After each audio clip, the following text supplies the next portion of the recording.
Tervist jälle, kui teil töö on parasjagu käimas ja soovite sellel töölaual, mida me hetkel ka näeme või vaatame, teha mingi parandus, et ma näen, et näiteks minu klient või tööobjekt või töönimetus on vale jäänud sisestamisel, töö alustamisel, siis ma saan seda ka muuta käimasoleva töö ajal. Avan selle valiku, teen teise valiku ja mulle avatakse dialoog, et käimas olev töö, kas ma tahan muuta või alustada lõpetada. Samal ajal saame kohe näidata ka näiteks menüü, seaded ja vahetame keelt, saame sama funktsiooni ka eestikeelsete kirjadega näidata.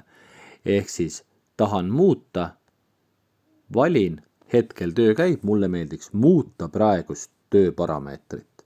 Kinnitan, tööaeg jääb käima ja see kausta nimega töö ehk töönimede üks valik sai muudetud.